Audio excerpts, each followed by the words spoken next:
Oh gosh, I know what you mean, Keeks. Like, is this filming or not? Okay. I think we're good.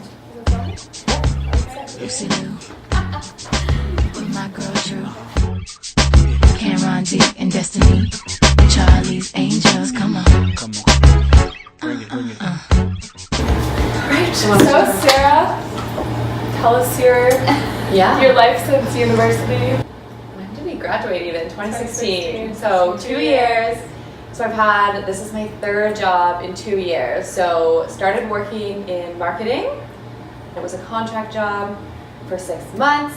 Then it extended to a year. But I just wasn't so sure about the industry.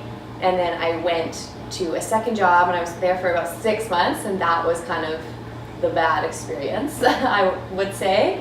Definitely not a good fit, but ended up quitting, getting out of it, and then took 2 months off, and then now I'm at the job that I have now. I took a job literally the week after we graduated, and I worked for no break, which was kind of not the plan, but also I didn't know what the plan was, so I just kind of went with it.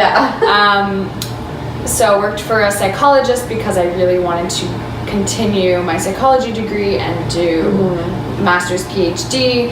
And during my year there, I was like, okay, I'm gonna figure out if I really want to do this or if I want to continue school. So I did all the school research, did all of that.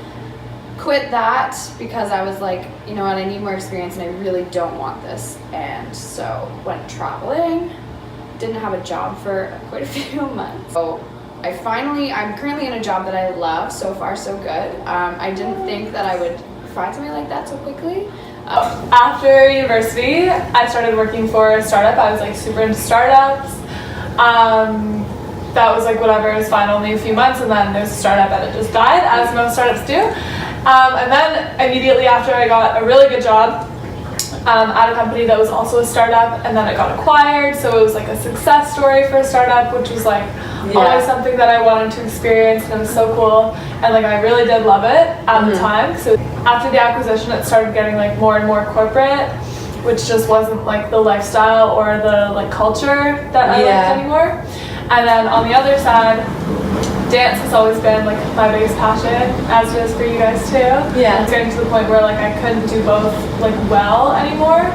And so then I went to LA for a month and danced. I took a vacation from my job to do that. Yeah. And when I came back from that, I was okay, I need to focus in order to do what I actually want to do. And corporate life will always be there. I can always go back. So I'm just going to take a little break from it for a little while. Yeah. And I quit to really focus on dance. I find when I tell people that I quit my job, it's everyone's oh my god, that's so scary. You must be so scared. And to be honest, it was way scarier to think about staying another day. I think a big thing about quitting is knowing your worth, because I think that some people might stay there forever because they don't know. Maybe they don't know any different. Yeah, or that they could get better. So I think a big thing is surrounding yourself with people who do know what you deserve, because I think that it took a lot of venting sessions, probably with you guys and my family and my other friends, to agree with me that that's not a good feeling, and then just quit. Your job is literally your life. We're working a huge for life. part of it. Yeah. So you should love what you're doing. Or even if you don't love it to the fullest extent, you should at least enjoy it and enjoy your days while you're trying to find that thing that you love. My uncle jokes, he's 50 and he goes, I still don't know what I want to do. Oh yeah. I actually felt I don't know if you guys felt like this, but a huge weight just was off of my shoulders. When I walked out of the office for the last time, I was oh, freedom! Yeah. So good. So nice. You should want to go back. If you don't want to go back, you're not in the right place. And on the note of not feeling motivated to get out of bed and go to work every day, I just think it's so magical how on days when you have to go to a shitty job and you wake up at 7 or whatever, and you cannot get up, you're so tired, you're snooze. Whereas if you have to get up at 5 or 6 a.m. to go do a video shoot, dance, or whatever you you're yes, get me out of bed, jump out of there, no problem. So I just think it's so cool how what you're doing affects your energy and your mood so much. Think about out what makes you, literally write a list of the things that make you happy.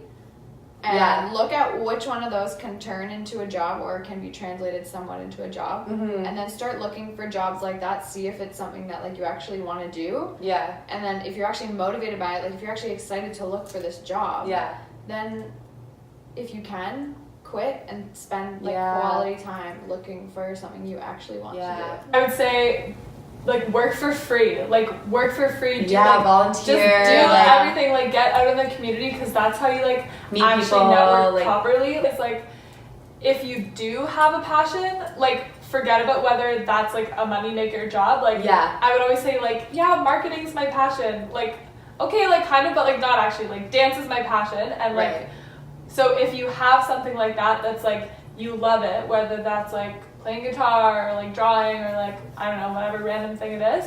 Like do that. I think that even if you know maybe that your job isn't forever, at least like I know that it's a step in the right direction. Like I feel like it's taking me somewhere. Like I really feel like it's taking me somewhere, as in the like my last job, like I didn't feel like I'm like this is not going anywhere. You can and you should, especially like in how lucky we are and like where we live, time we live in, like you should have the perfect job and the job that you're passionate about and that you can, and like I'm just gonna like keep working towards it by like listening to myself. I love it. I feel like you shouldn't be stuck in something just because society says you need this job because you need to make this much money to be considered successful. I consider success like happiness, and I know a lot of people don't. A lot of people are very focused on money, like a lot, and it takes like finding people like you guys. Like there's so many people who are not, their mind is not that way. So I think that that's just something that people need to open their minds to, because do like what feels right for you. Don't do what you think other people want for you. And you just have to like literally stop caring what people think. Some days, like when you're trying to explain your decision to quit your job and just not get another one just to dance, it's like to someone who like is working a corporate job, you start to second guess. But then when you talk to people that have like gone through the same thing and you're like literally your experience is the same, like it feels so good. Like it's you're like, yes, like I knew I did the right thing. I'm probably gonna quit 25 more jobs. Maybe 50. Maybe 50. But, you know, gonna be 80 with that freaking dream job.